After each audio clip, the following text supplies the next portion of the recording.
Teacher Jessica. Nagagalak ako na makita kayong muli. Kayo rin ba? Okay, magaling!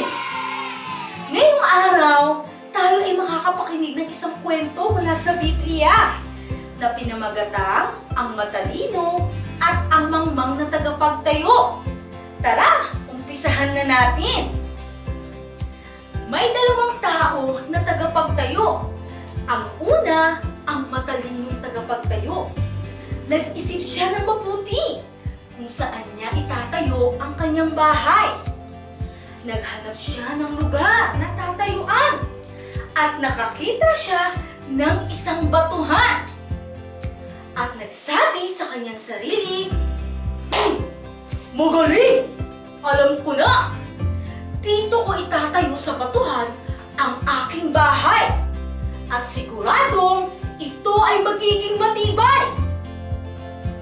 Ang mangmang naman na tagapagtayo ay hindi na nag-isip ng mabuti. Nang makita niya ang buhanginan, siya ay nagsabi, Maganda to! Dito ko itatayo ang aking bahay. Malambot ang buhangin at madali akong makapaghuhukay. Kaya, dito ko siya itatayo. Ang dalawang tagapagtayo ay nagtrabaho ng mabuti at sinimulan ang kanilang bahay. Ang matalinong tagapagtayo ay sinimulan niyang itayo ang kanyang bahay sa batuhan.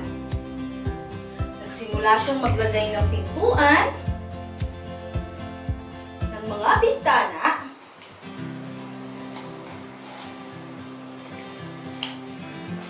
at ng kanyang bubong.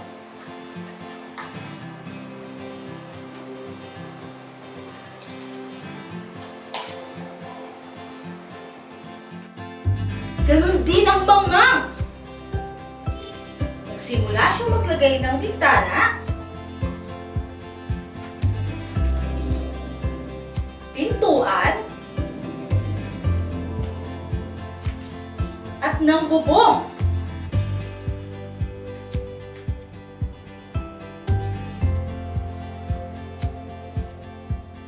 Pareho lamang ang materyales na kanilang ginamit. Kaya sila ay gandang-ganda sa kanilang bahay na nagawa. Ngunit isang araw, nagdilim ang kalangitan. Umihip ang malakas na hangin. Bumuhos ang napakalakas na ulan. At tuluyan na ng tinangay bahay na nakatayo sa buhanginan. Ngunit, ang bahay ng matalinong tagapagtayo ay nanatiling matibay at nakatayo sa batuhan.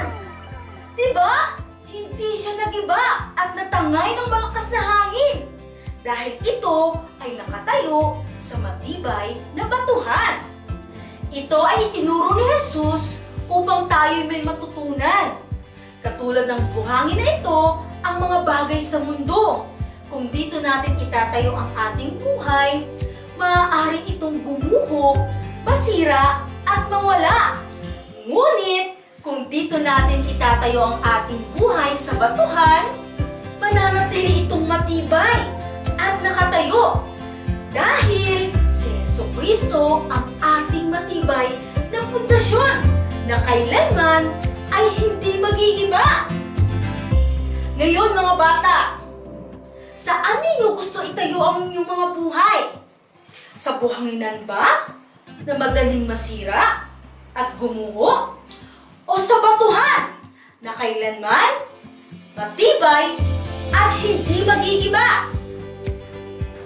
Tama!